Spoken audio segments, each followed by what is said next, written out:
14, en los versículos 66 al 72, un pasaje muy conocido. Dice así la palabra de Dios, va a aparecer en la pantalla. Estando Pedro abajo en el patio, llegó una de las sirvientas del sumo sacerdote, y al ver a Pedro calentándose, lo miró y dijo: tú también estabas con Jesús el Nazareno. Pero él lo negó diciendo: ni sé ni entiendo de qué hablas. Y salió al portal y un gallo cantó. Cuando la sirvienta lo vio de nuevo, comenzó a decir a los que estaban allí: este es uno de ellos. Pero él lo negó otra vez. Y poco después los que estaban allí volvieron a decirle a Pedro: seguro que tú eres uno de ellos, pues también eres Galileo. Pero él comenzó a maldecir y a jurar: yo no conozco a este hombre de quien habláis. Al instante el gallo cantó por segunda vez. Entonces Pedro recordó lo que Jesús le había dicho: antes que el gallo cante 2 veces, me negarás 3 veces, y se echó a llorar. Es palabra de Dios. Mis hermanos, hoy vamos a continuar con la exposición del Evangelio de Marcos y vamos a regresar un poco a un tema que ya hemos visto, no en profundidad, pero hemos visto hace varias semanas atrás, en los versículos 26 al 31, que es el orgullo que precede a la caída. Y decíamos, no sé si recuerdan, en aquella oportunidad, hace varias semanas, que si hay un tema, si hay algo, si hay un punto que todo verdadero creyente debe aprender, y mientras antes lo aprenda, es decir, más rápido lo aprenda, mejor, para poder correr adecuadamente la carrera de la fe que tenemos por delante, es el hecho de que nadie, absolutamente nadie, es inmune a la tentación y al pecado. Nadie. Desde el creyente más jovencito, recién convertido, hasta el creyente más maduro y más experimentado, todos podemos caer en cualquier momento si nos volvemos arrogantemente confiados. Dice Proverbios capítulo 16, versículo 18, delante de la destrucción va el orgullo, y delante de la caída la altivez de espíritu. En un tono similar, el apóstol Pablo nos advierte en 1 Corintios capítulo 10, versículo 12, por tanto, el que cree que está firme, tenga cuidado, no sea que caiga. Tenga mucho cuidado. Mis hermanos, ningún creyente está exento en ninguna etapa de su vida cristiana de caer en pecado. Ninguno. Y cuando digo ninguno, estoy incluyendo en esta lista a los doctores en teología, a los pastores, a los ancianos, a los diáconos, a los maestros de escuela dominical, a los líderes de grupo pequeño, a las hermanas maduras de la iglesia. Ninguno está exento de caer en pecado. Ninguno. Recordábamos en ese momento, Ananías y Zafira mintieron al Espíritu Santo. Juan Marcos, el autor de este mismo evangelio que estamos estudiando, un evangelista, en un determinado momento se apartó del campo misionero, abandonando a Pablo y a Bernabé y originando un conflicto entre ellos. El apóstol Pedro, el protagonista de nuestra historia, se comportó como un verdadero hipócrita en Antioquía cuando dejó de juntarse con cristianos de trasfondo gentil por temor a los judíos que profesaban la fe. Y Pablo tuvo que enfrentarlo y amonestarlo duramente en público por su accionar. El apóstol Pedro. Los creyentes en Éfeso perdieron su primer amor, dice Jesús. En Tesalónica algunos andaban desordenadamente no queriendo trabajar. Y noten que todos los ejemplos que estoy citando aquí son del Nuevo Testamento y podríamos seguir ejemplo tras ejemplo tras ejemplo. Hombres y mujeres que se encontraban en la misma etapa en que nosotros nos encontramos hoy en la historia de redención. Es decir, con el Espíritu Santo morando permanentemente en ellos, y aún así, a pesar de eso, fueron derrotados en algunas batallas puntuales en su lucha contra el pecado. Y si nosotros pudiéramos hacer una tomografía espiritual, De los corazones de estos hombres y mujeres, de cada uno de ellos, nosotros descubriremos en todos dos cosas: descuido y arrogancia. Dos cosas. O si quieren ponerlo de otra forma, todos ellos fueron infectados de un arrogante descuido. ¿Qué pasó? No prestaron atención a las continuas advertencias que hay en las Escrituras acerca de la tentación y del pecado, al punto que terminaron bajando la guardia. Pusieron una sobreconfianza en sus propias capacidades, en su propia madurez espiritual, en su propia experiencia o en el conocimiento que tenían de las Escrituras. Y cayeron. Como le pasó al apóstol Pedro en el pasaje que yo acabo de leerles. Pero ¿saben una cosa, mis hermanos? Gracias a Dios por eso, esta no es toda la historia. La historia no es así. Los verdaderos creyentes sí pueden experimentar caídas temporales. No se asusten por eso, sí pueden. Pueden tener caídas temporales en su lucha contra el pecado, como le pasó a Pedro, pero si son verdaderos creyentes, no se quedarán permanentemente allí. ¿Por qué? Porque Cristo nos ama con un amor perseverante, inmutable y fiel, y tarde o temprano Él se encargará de levantarnos.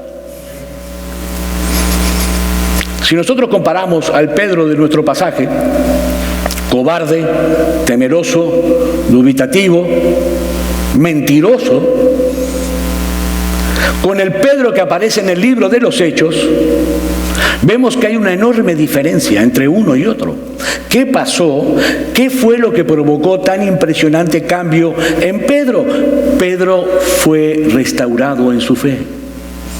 Se arrepintió de su pecado y fue restaurado en su fe. Entonces, comenzando con el estudio de nuestro pasaje, lo primero que podemos ver es que Marcos hace un paréntesis aquí. Él viene relatando los juicios que tuvo que enfrentar el Señor Jesús. ¿Recuerdan la semana pasada? Dijimos que Jesús enfrentó dos juicios, uno religioso y uno civil. En cada uno de los juicios tuvo 3 comparecencias, es decir, que el Señor soportó en pocas horas 6 audiencias. Pero en medio de un juicio y del otro, introduce la negación de Pedro, el autor Marcos, y al colocar los acontecimientos de esta manera, nosotros podemos ver el fuerte contraste que hay aquí. Para eso lo pone Marcos. Frente a la valiente declaración de Jesús, declarando delante del Sanedrín y delante de Poncio Pilatos que Él era el Mesías prometido en el Antiguo Testamento, por otro lado vemos la cobardía de Pedro, negando 3 veces que conocía al Señor. Y como primer punto, primer encabezado, podemos citar 3 causas que llevaron a Pedro a negar 3 veces al Señor esa noche. Pedro, recuerden esto, ¿no? Estamos hablando de Pedro, aquel que caminó sobre el agua con el Señor, el que estuvo junto a Él en el monte de la Transfiguración, el que estuvo con Él en el huerto de Getsemaní. Ni más ni menos que el apóstol Pedro, parte de su círculo íntimo. Y la primera de esas causas es que Pedro no tomó en serio las advertencias previas de Jesús. Dice Lucas capítulo 22, versículos 31 y 32, Simón, Simón, mira que Satanás os ha reclamado para zarandearos como a trigo, pero yo he rogado por ti para que tu fe no falle, y una vez que hayas regresado, tú fortalece a tus hermanos. Jesús le advirtió. Era para que Pedro se pusiera a temblar. Durante la estadía en el huerto de Getsemaní, 3 veces, Jesús le dijo a sus discípulos, velad y orad. 3 veces. Y las 3 veces ellos se echaron a dormir. Mis hermanos, esa es la única forma en la que nosotros podemos soportar, podemos enfrentar, podemos aguantar todas las presiones de este mundo caído en el cual vivimos. La oración es el medio de gracia provisto por Dios para fortalecernos en el espíritu. y recobrar fuerzas para poder enfrentar al enemigo de nuestras almas. Pedro cometió un gravísimo error que muchos cristianos podemos llegar a cometer. Él confió en sus propias fuerzas, en su celo por el Señor, en su valor humano, en su firmeza física, y no estuvo preparado para el ataque que tenía que enfrentar. No se preparó. No creyó lo que el Señor le dijo. En segundo lugar, vemos en el versículo 54 de este pasaje, este capítulo 14 de Marcos, nosotros lo estudiamos la semana pasada, que decía: Pedro le siguió de lejos hasta dentro del patio del sumo sacerdote.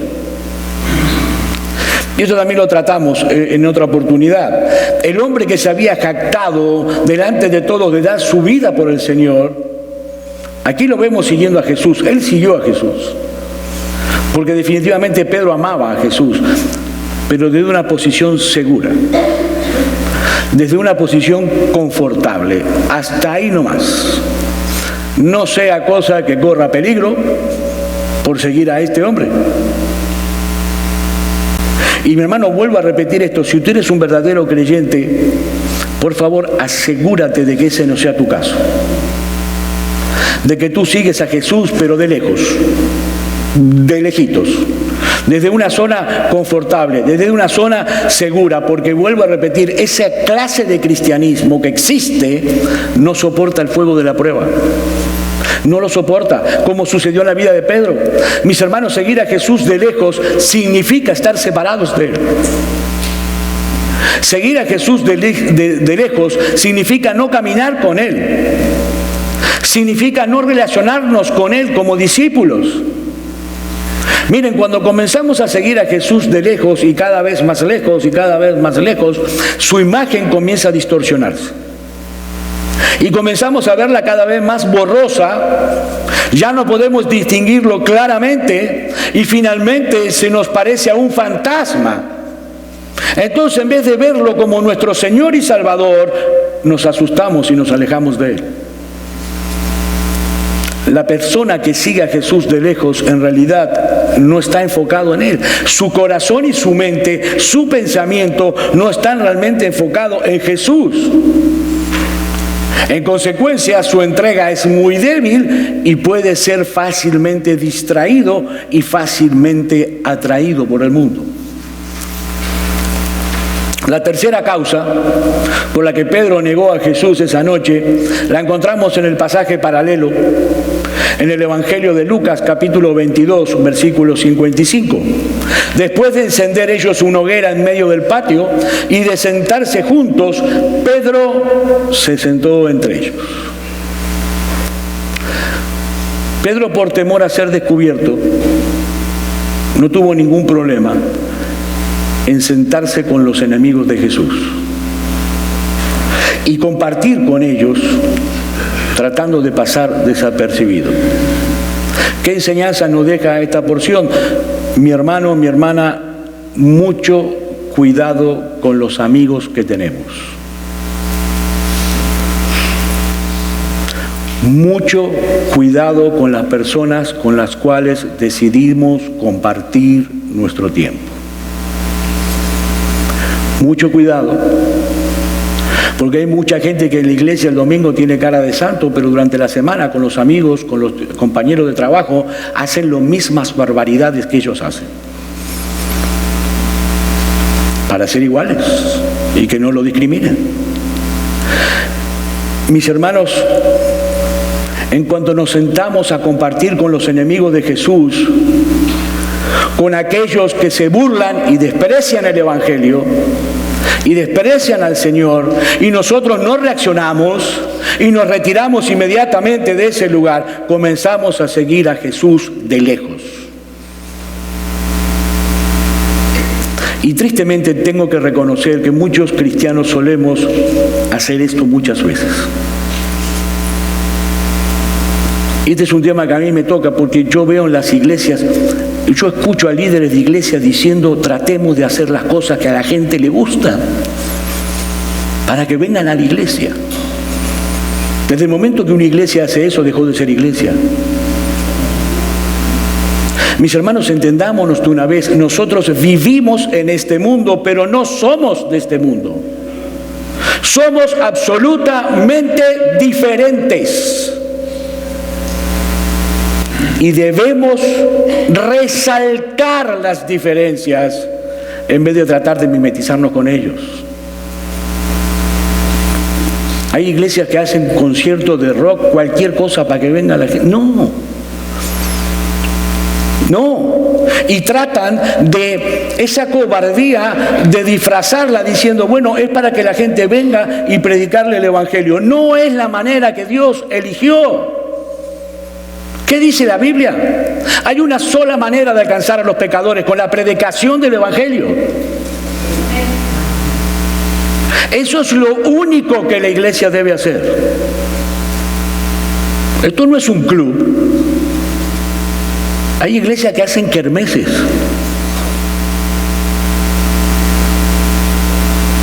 Esto no es un club. Eso le pasó a Pedro. Pedro se mimetizó con los enemigos de Jesús. Y por eso cayó. Mis hermanos, en el mismo momento en que nosotros tratamos de parecernos a los impíos, al mundo, dejamos inmediatamente de ser luz y sal para el mundo como Jesús nos llama a ser. Cuidado con quién te relacionas. Cuidado quiénes son tus amigos. Cuidado con quién pasas tu tiempo. Mis hermanos, el pecado siempre terminará llevando al pecador al cinismo y al desprecio por las cosas de Dios. Dice segunda de Pedro, capítulo 3, versículo 3, ante todo sabed esto, que en los últimos días vendrán burladores con su sarcasmo siguiendo sus propias pasiones. Salmo 1, versículo 1 y 2.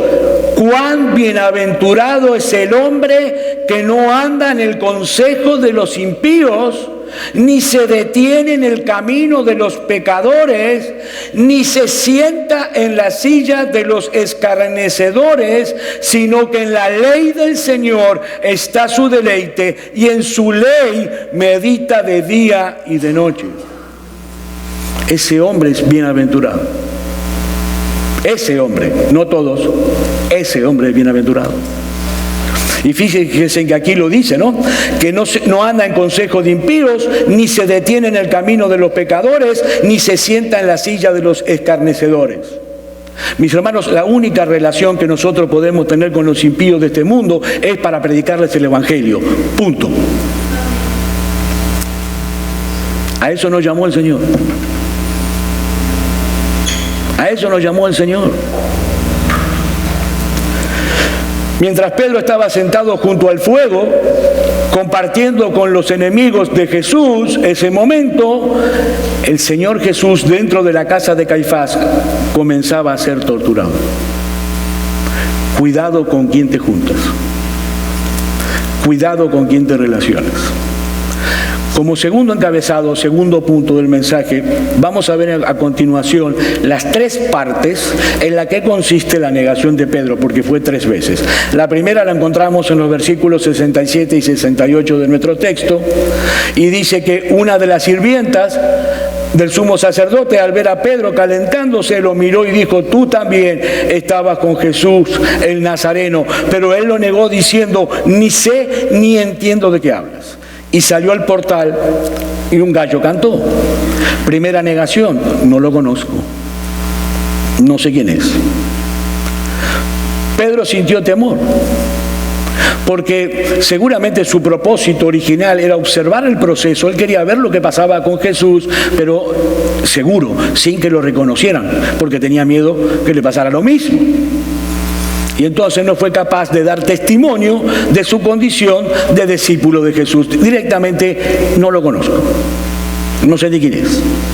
La segunda negación está en los versículos 69 y la primera frase del 70, que dice: cuando la sirvienta lo vio de nuevo, comenzó a decir a los que estaban allí: este es uno de ellos. Pero Pedro lo negó otra vez. Vemos aquí ahora que no solamente el apóstol Pedro está negando al Señor, sino que está mintiendo descaradamente. Mintiendo. Porque él había vivido con Jesús por más de 3 años. Él fue el que declaró abiertamente: tú eres el Cristo, el Hijo del Dios viviente. ¿No había estado Jesús en su casa y había sanado a su suegra? ¿No lo había elegido como uno de sus apóstoles y lo envió a predicar el Evangelio? ¿No lo había salvado el Señor de ahogarse en el mar de Galilea? ¿Cómo puede decir y negar que era uno de ellos? Es evidente que mientras las multitudes seguían a Jesús con cierta admiración, a Pedro no le costó mucho estar al lado de su maestro y disfrutar del prestigio que de alguna manera le daba el hecho de ser uno de los apóstoles. Esa parte le gustó mucho a Pedro. Pero ahora que Jesús había quedado en debilidad, abandonado por sus apóstoles, despreciado, admitir una relación con él implicaba un alto precio, posiblemente la muerte, que Pedro no estaba dispuesto a pagar en ese momento. En ese momento. Todo esto llevó a Pedro a descubrir que era mucho más débil de lo que él había imaginado en un momento. Y mis hermanos, este triste incidente, porque es triste, quedó registrado en las Escrituras para nuestra propia edificación. Para nosotros está. Porque nosotros muchas veces también somos inclinados a pensar que somos más fuertes de lo que realmente somos. Nos creemos más maduros y más experimentados de lo que realmente somos. No olvidemos algo: la naturaleza caída del hombre es así de débil, aún en el mejor de los hombres. Nadie puede considerarse lo suficientemente fuerte y maduro como para pensar que está fuera del peligro de caer en pecado. La tercera negación de Pedro la encontramos en la segunda parte del versículo 70 y el versículo 71. Y poco después, los que estaban allí volvieron a decirle: seguro que tú eres uno de ellos, pues también eres Galileo. Pero él comenzó ya a este punto a maldecir y a jurar: yo no conozco a este hombre de quien habláis. Los hombres reunidos allí reconocen a Pedro como Galileo por su acento. Los galileos tenían un acento muy particular, totalmente diferente a los judíos. Es lo mismo que ustedes me escuchen hablar a mí y yo niegue que soy argentino. Absolutamente ridículo. Lo descubrieron entonces ya ellos relacionaron: si aquel nazareno es Galileo y este es Galileo, andan juntos. Ya Pedro no podía esconderse más. Lo habían descubierto definitivamente por su acento. Entonces vimos en esta porción, en primer lugar, que Pedro tenía una confianza excesiva en sí mismo, al punto que no hizo caso a las advertencias del Señor. En segundo lugar, tampoco ejerció la vigilancia que Jesús le recomendó en el huerto de Getsemaní. Velad y orad, no hizo caso. Él no entendió la naturaleza de la batalla que estaba a punto de librar y usó las armas de la carne para pelear. Y finalmente se había mezclado entre los enemigos de Jesús, identificándose con ellos. Ahora veamos, en último lugar, como tercer encabezado, cómo el Señor Jesús, a través del canto de ese gallo, que cantó tal como él había profetizado anteriormente, le estaba entregando a Pedro 3 mensajes. El primer mensaje lo encontramos en el pasaje paralelo, en el Evangelio de Lucas, capítulo 22, versículo 61. Entonces el Señor se volvió y miró a Pedro. Y recordó Pedro la palabra del Señor, como le había dicho: antes que el gallo cante, hoy me negarás 3 veces.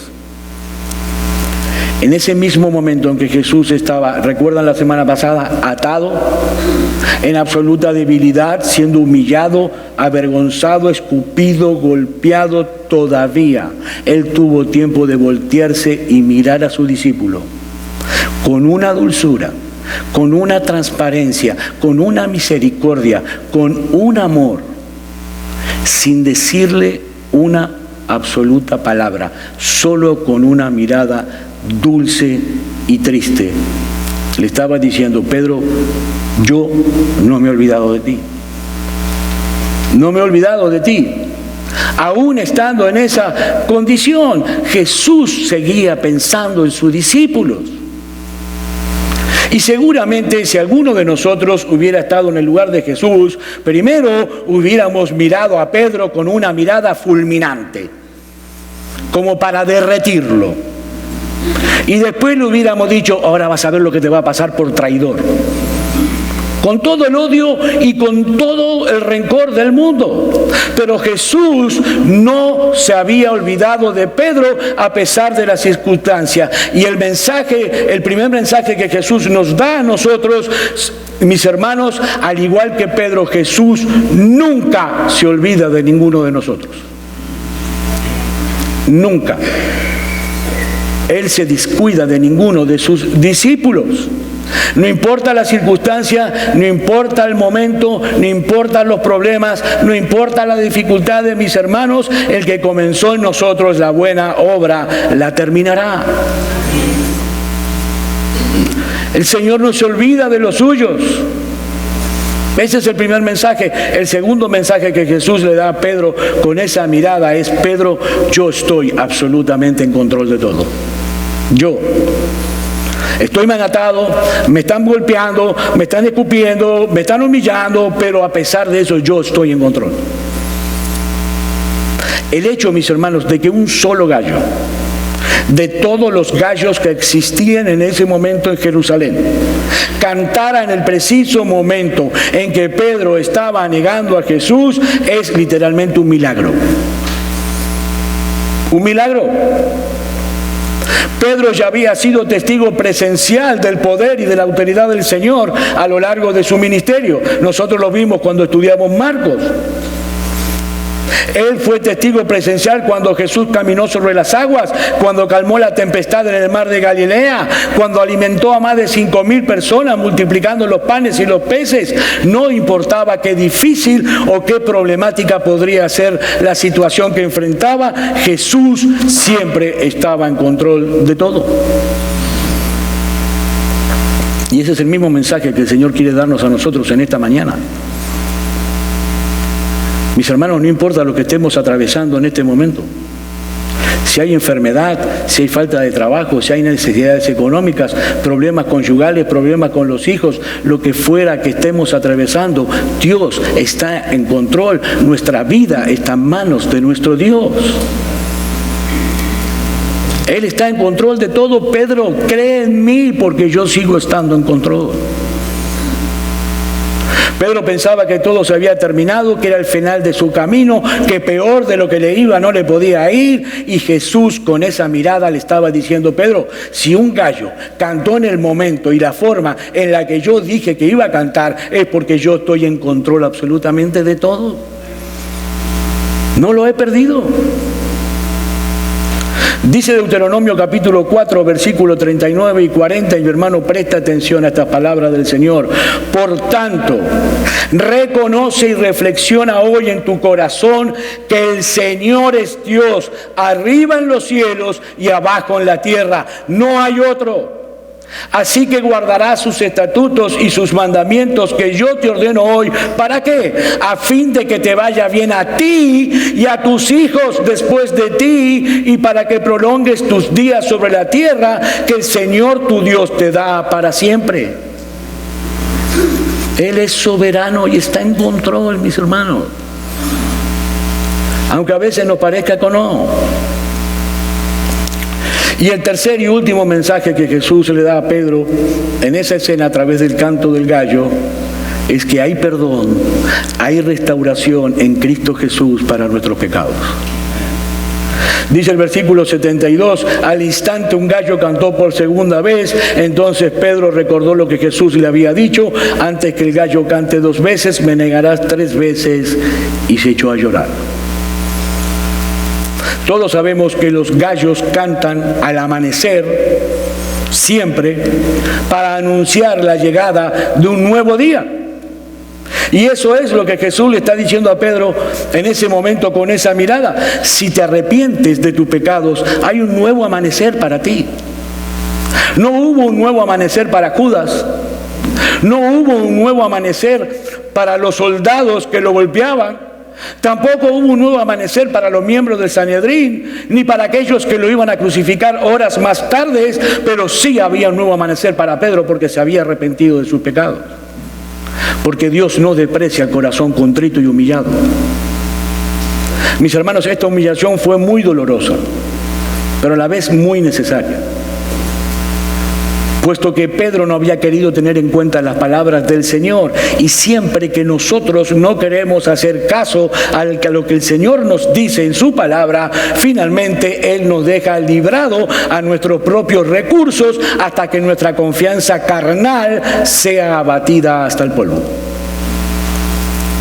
Y aunque el perdón es algo que ocurre en el mismo momento en que nos dirigimos al Señor con verdadero arrepentimiento y fe, la restauración es un proceso que puede llevar más tiempo.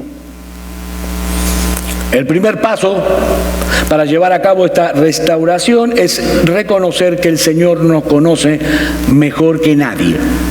Mejor que nosotros mismos. Esto es lo que Pedro comprobó de una forma tan dolorosa cuando él vio cumplido con total exactitud todo lo que Jesús había anunciado con anterioridad.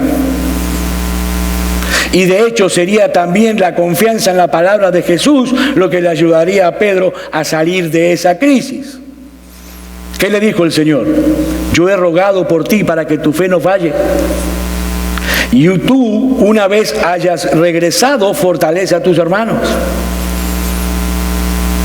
Era muy importante que Pedro dejara que el Señor lo restaurara. Él había aprendido ya muchas cosas, pero ahora era necesario que él fuera restaurado al servicio y a la confianza entre sus compañeros de apostolado. Pero no fue fácil. Fue un proceso. ¿Por qué? Porque como todos los cristianos nos ocurre, cuando pecamos nos sentimos abrumados por la culpa y sucios por el pecado. Y llegamos a pensar que nuestras acciones han sido tan malas que Dios no nos puede perdonar. Pero por supuesto el Señor no ve las cosas como nosotros las vemos. Solo cuando una persona que ha pecado se siente conforme con lo que ha hecho, entonces no es posible la restauración. Pero la restauración sí es posible. Hay una lección aquí en este evento acerca del fracaso. Y esa lección es que el fracaso no tiene que ser el fin de todo. Y esto es algo que sin duda se cumplió en Pedro cabalmente. El Señor lo restauró y lo fortaleció para que Pedro pudiera emprender luego un importante ministerio, como vemos en el libro de los Hechos. Mis hermanos, el verdadero discípulo de Cristo no es aquel que nunca peca, porque es imposible. El verdadero discípulo de Cristo es alguien que se arrepiente de su pecado y con la ayuda del Señor se levanta para comenzar de nuevo. Mis hermanos, la Biblia nos enseña una y otra vez que el pecado todavía mora en nosotros, como decíamos hoy anteriormente. Ya no nos domina, ya no es nuestro rey. Nosotros no vivimos conforme a su voluntad, pero sigue siendo un enemigo digno de temer. Si te descuidas, mi hermano, créeme, caerás. Caerás. Es irremediable. Dice un comentarista, hay mucha más maldad en nuestros corazones de lo que sabemos. Nunca podremos decir hasta dónde seremos capaces de caer si somos tentados. No hay grado de pecado al que el mejor de todos los santos pueda descender si no es sostenido por la gracia de Dios y si no vigila y ora. En nuestros corazones permanece escondida la semilla de toda maldad. Solo necesita el ambiente adecuado para germinar con una vitalidad maligna. Si nosotros dejamos de suplicar fervientemente y diariamente a Dios que nos libre de todo mal, si nosotros comenzamos a pasar por alto las advertencias que encontramos en la Biblia respecto a las seducciones del pecado, Si nosotros nos creemos lo suficientemente maduros y experimentados en la fe para caminar cerca de las tentaciones. No, pastor, a mí eso no me va a pasar, tranquilo. No, sí, te va a pasar. Te va a pasar. Cuando escuchamos que otros han caído y nos sentimos superiores, en vez de ponernos a temblar, cuando descuidamos las Escrituras como un medio de gracia provisto por Dios para cuidarnos y librarnos del mal, con toda seguridad, mi hermano, mi hermana, tarde o temprano vamos a caer. Es así. Pero también aprendemos de este pasaje y podemos ver claramente el amor y el poder de Cristo para proteger y sostener a sus genuinos pero débiles discípulos. Mis hermanos, la caída de Pedro esa noche fue estrepitosa, porque él llegó al punto de maldecir y de jurar de que no conocía al Señor, juró en vano. Y otra vez, por favor, no juzguemos tan ligeramente al apóstol Pedro, porque si somos honestos, tú y yo hemos negado al Señor Jesús más de una vez. Más de una vez. ¿Sabes cuándo? Cuando tú te quedas callado frente a las barbaridades de este mundo y no defiendes la verdad. Tú estás negando a Jesús, porque Él es la verdad encarnada. O cada vez que tú niegas tu condición de cristiano delante de los demás, por temor a que te traten de loco, de ridículo, de que te desprecien, de que te aíslen, tú estás negando a Jesús. Mis hermanos, definitivamente nadie nos conoce como Cristo y nadie nos ama como Él. Un comentarista escribió: alentémonos con el pensamiento de que el Señor Jesús no repudia a su pueblo creyente a causa de sus errores e imperfecciones. Él conoce bien cuáles son. Él es un sumo sacerdote misericordioso y compasivo que se gloría en pasar por alto las transgresiones de su pueblo y en encubrir sus muchos pecados. Mi querido hermano, ya para ir concluyendo, mi querida hermana, yo no sé exactamente hoy cuál es la condición en la que se encuentra tu alma en este preciso momento. Pero si tú eres un verdadero creyente, si tú eres un genuino cristiano, tú necesitas recordar hoy que en Cristo Jesús hay perdón y restauración. Mi hermano, mi hermana, Cristo está hoy todavía rogando por cada uno de nosotros. Él está intercediendo por cada uno de nosotros para que nuestra fe no falle. Así que levántate, mi hermano, levántate. Sigue corriendo la carrera que tienes por delante, descansando enteramente en la bendita gracia de Dios, porque en Cristo nosotros podemos encontrar una fuente inagotable de perdón y de purificación, como ocurrió con Pedro. Y si hay alguno hoy entre nosotros que todavía no ha venido a Cristo en arrepentimiento y fe, mi amigo, yo quisiera persuadirte hoy a que tú te refugies también únicamente en Él para el perdón de tus pecados. Mi amigo, déjame decirte algo. Es terrible ver que un verdadero creyente sea atrapado por la arrogancia de su corazón y caiga en pecado. Es terrible. Pero es 1000 veces más terrible que una persona viva sumergida en esa falsa ilusión de la autosuficiencia y que sea arrojado al final de sus días a una condenación eterna. Por amor a tu alma, mi amigo, deja ya de confiar en ti mismo, en tu decencia, en tu religiosidad, en tus buenas obras, y confía únicamente en Cristo y en su obra redentora en la cruz del Calvario. Este es el momento. Clama a Él allí donde estás por misericordia.